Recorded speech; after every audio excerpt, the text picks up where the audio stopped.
जय हिंद, नमस्कार साथियों। स्वागत है आपका यूट्यूब पे चैनल भाषा गणित में।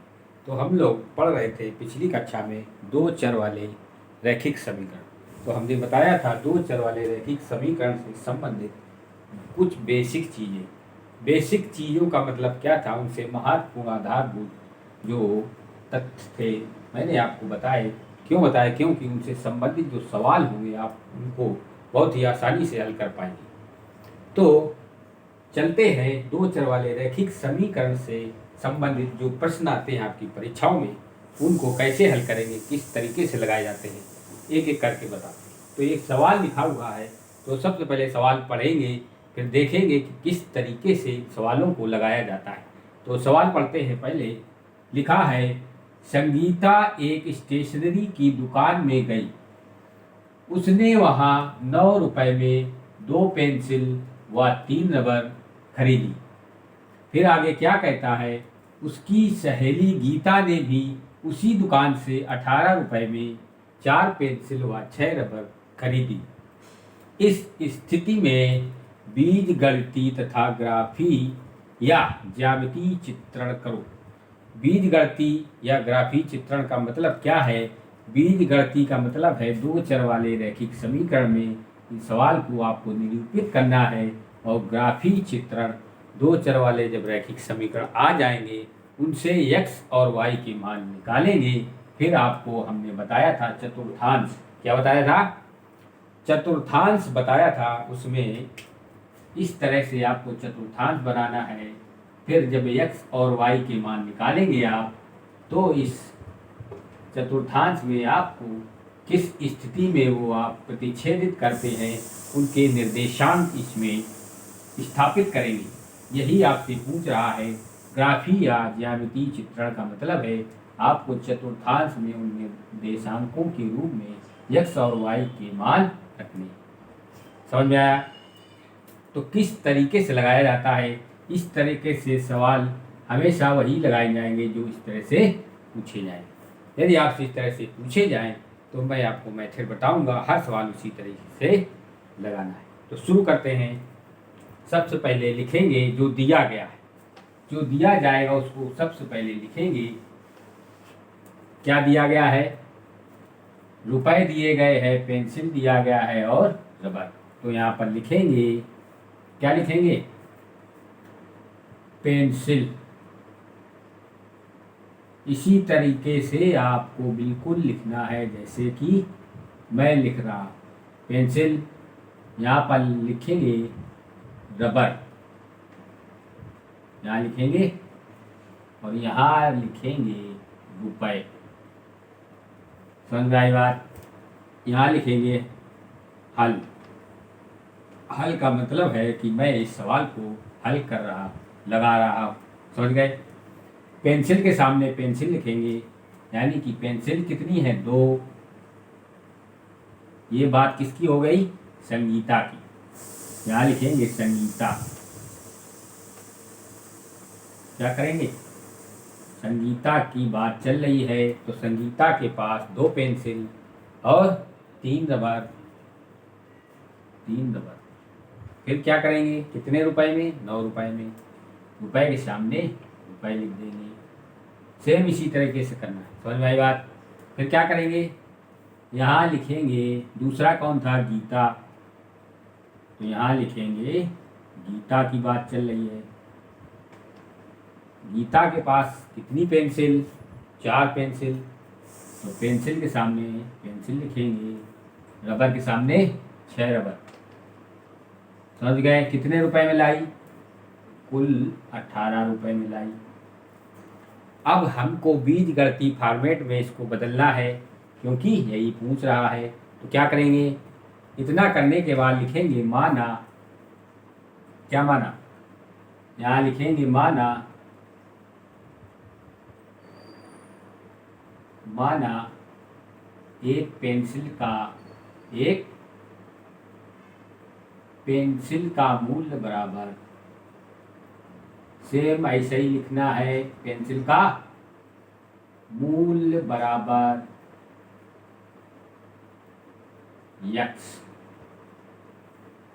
यक्स वो भी रुपए। दूसरा क्या मानेंगे, एक रबर का मूल्य बराबर रबर का मूल्य बराबर y लिखेंगे रुपए।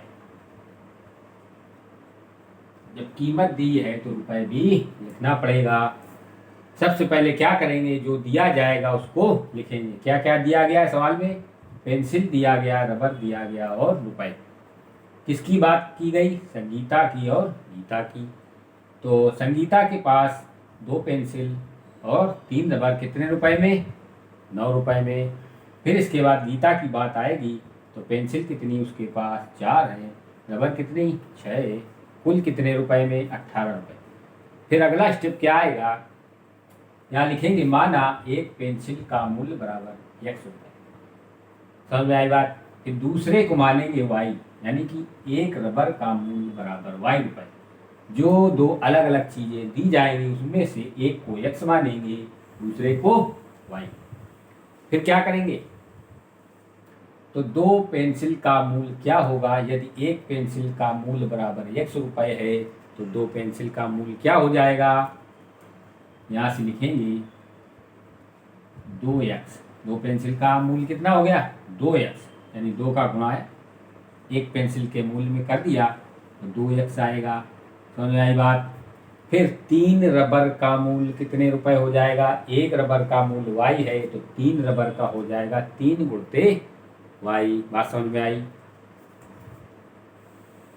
3 रबर का मूल्य y रुपए, यानी कि एक रबर का मूल्य अगर 3 रुपए है,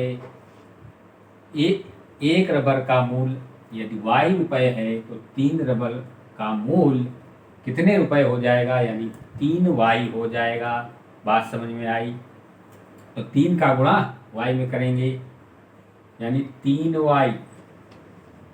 फिर कह रहा है दोनों का मूल्य कितना है, 9 रुपए के बराबर। तो यानी दोनों को जोड़ने पर, यानी कि 2 पेंसिल और 3 रबर का मूल्य कितना है, 9 के बराबर है। समीकरण नंबर 1 बन के तैयार हो गया। मेन कार्य क्या है, 2 चर वाले रैखिक समीकरण में हमको समीकरण परिवर्तित करना ही इसका मेन कार्य। समझ गए। अब इसी प्रकार आपको निकालना पड़ेगा गीता के लिए क्या, ये तो संगीता की बात थी, 2 पेंसिल और 3 रबर का मूल्य 9 रुपए। हमने एक पेंसिल का मूल्य माना x रुपए तो 2 का 2x हो जाएगा। एक रबर का मूल्य y रुपए तो 3 का 3y हो जाएगा। और दोनों का योग कितना है, 9 रुपए के बराबर। समझ में आई बात। अब चलते हैं गीता की ओर। कहता है 4 पेंसिल का मूल्य कितना होगा, एक का यदि x है तो 4 का 4x हो जाएगा। एक का यदि y है रबर का मूल्य तो 6 का कितना हो जाएगा, 6y। और कितने के, 18 के बराबर होगा। बात समझ में आई। यही 2 समीकरण निकालना है। तो एक बात तो तुम्हारी यहाँ से निकल आई, क्या, बीजगणितीय रूप में चित्रण करो। तो हमने बीजगणितीय रूप में चित्रण कर दिया, यानी कि 2 चर वाले रैखिक समीकरण में हल कर दिया। अब बात बची किसकी, ग्राफी या ज्यामितीय चित्रण की। तो ग्राफी या ज्यामितीय चित्रण कैसे करते हैं, यहाँ से लेंगे समीकरण नंबर 1 से। तो इसको हम मिटा देते हैं, फिर समीकरण नंबर 1 लेते हैं। समीकरण नंबर 1 लेंगे,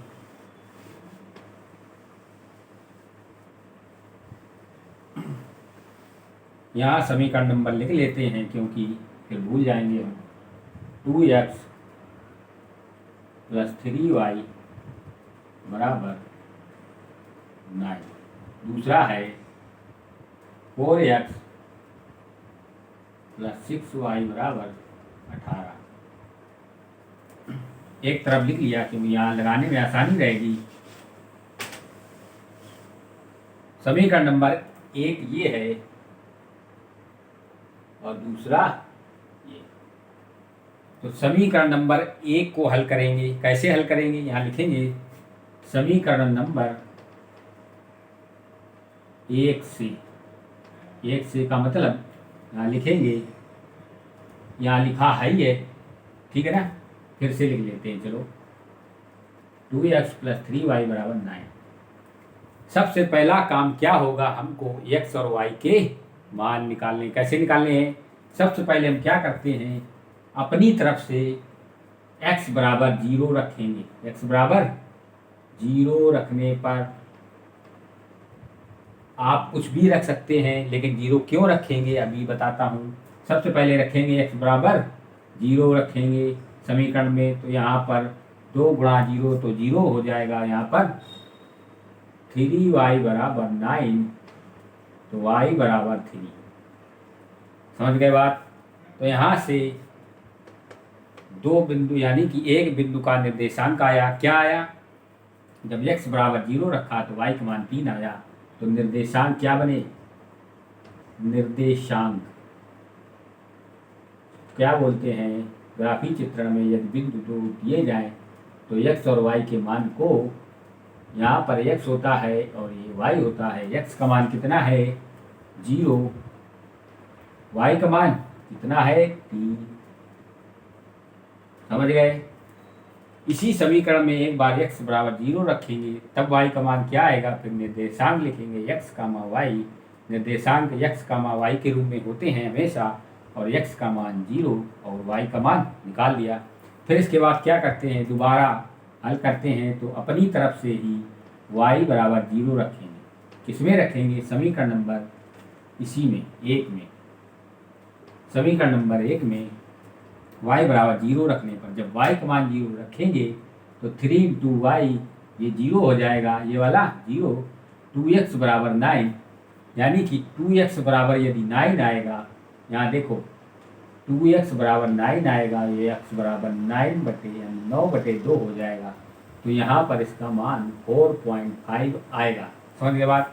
लेकिन हमको इस समीकरण में ऐसा मान रखना है अपनी तरफ से कि मान, यानी x का मान, यानी x या y का मान हमेशा पूर्णांक आए। क्या आए?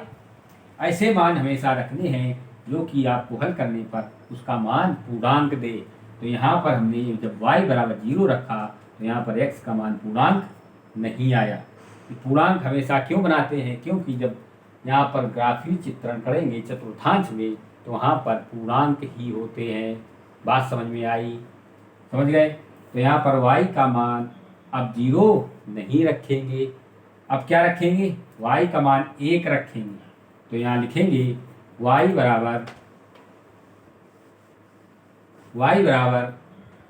1 रखने पर क्या किया हमने? देखा y = 0 रखा तो x का मान पूर्णांक नहीं आया। तो फिर से क्या करेंगे? y = 1 रखने पर समीकरण नंबर 1 में जब y = 1 रखेंगे तो यहाँ पर हो जाएगा 3, और 2x = 3 × y का मान 1 = 9। ये 3 उधर चला जाएगा तो 2x = 9 - 3 हो जाएगा। x = 6 आएगा, x = 3। x = कितना आएगा? तो दूसरे बिंदु के निर्देशांक क्या आए? फिर यहाँ लिखेंगे निर्देशांक बराबर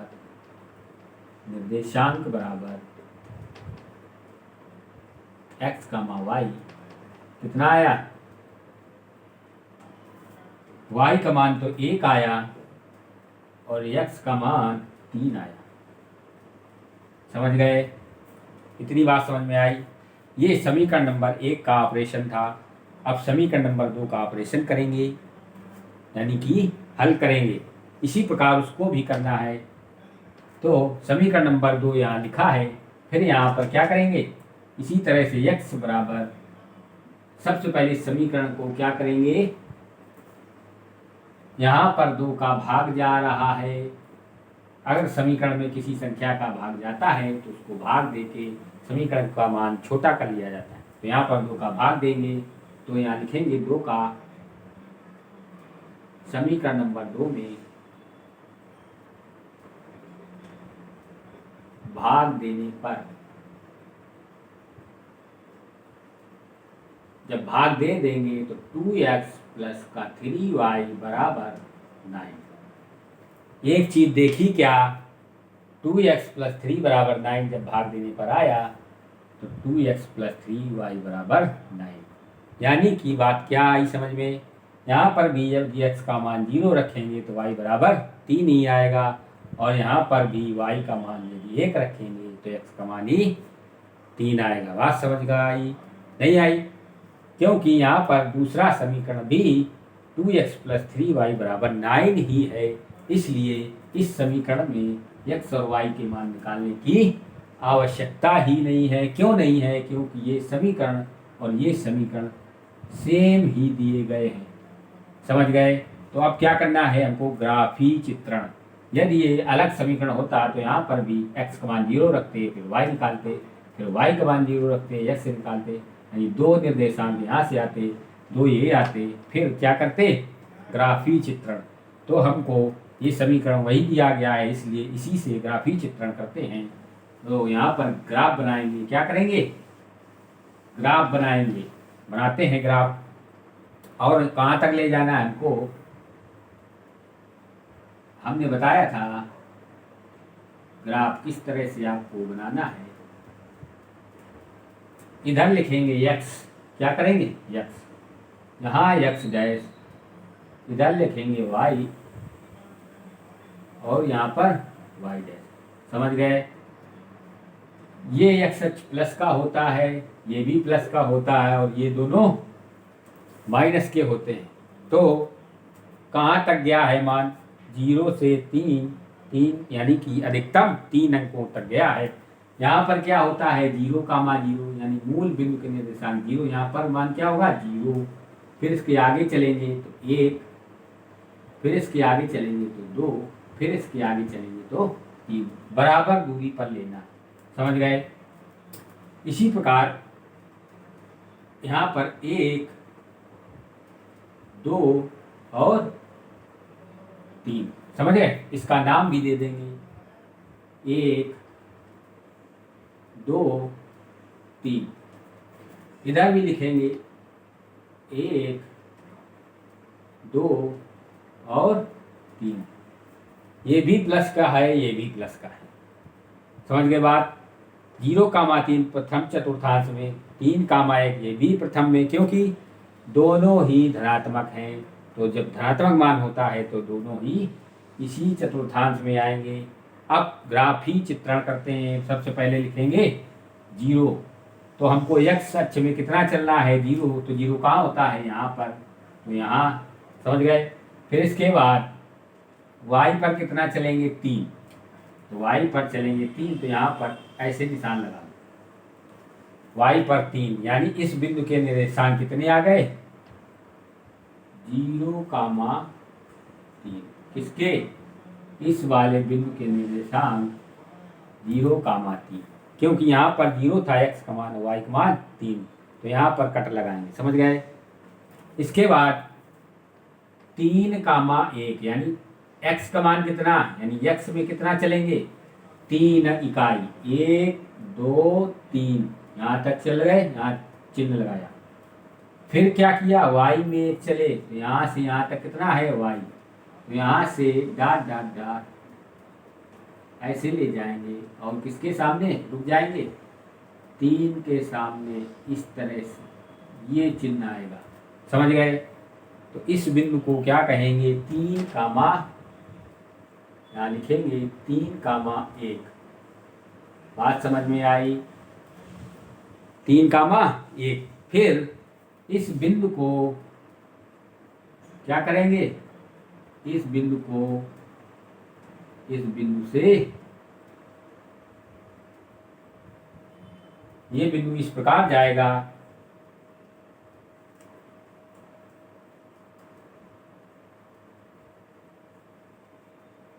ऐसे इसको मिलाएंगे कि यहाँ से इस प्रकार से ऐसे जाएगा। समझ गए? ये जो रेखा है इधर से होती हुई इस प्रकार से ऐसे जाएगी। बात समझ में आई? ये जो रेखा है इसका नाम क्या है, इसी रेखा का नाम है 2x क्या नाम है? 2x + 3y बराबर 9। इसी रेखा का नाम क्या है? 2x + 3y बराबर 9। और दूसरी रेखा जो है 4x + 6y बराबर 18, उसको भी यहीं लिख देंगे। क्या लिखेंगे? 4x + 6y बराबर 18, क्योंकि ये समीकरण वही है, केवल 2 का गुणा किया गया है। इसका मतलब क्या हुआ? इसी रेखा के ऊपर दूसरी रेखा भी, ये वाली इसी रेखा के ऊपर दूसरी रेखा भी जा रही है, यानी कि इस रेखा का नाम 2x + 3y बराबर 9 है। और इसको अगर 2 का गुणा कर दें तो 2x + 6y बराबर 18, यानी वही रेखा है। तो आपसे कहा गया था बीजगणितीय तथा ग्राफीय चित्रण करो, तो बहुत ही आसानी से आपने सीखा कि दो चर वाले रैखिक समीकरण में सवाल को कैसे बदलेंगे, फिर ग्राफीय चित्रण चतुर्थांश के माध्यम से कैसे करेंगे। समझ गए?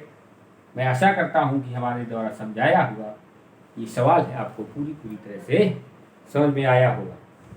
यदि समझ में आया होगा तो आज के लिए इतना ही। कल इसी से संबंधित और सवाल बताएंगे। तब तक के लिए धन्यवाद।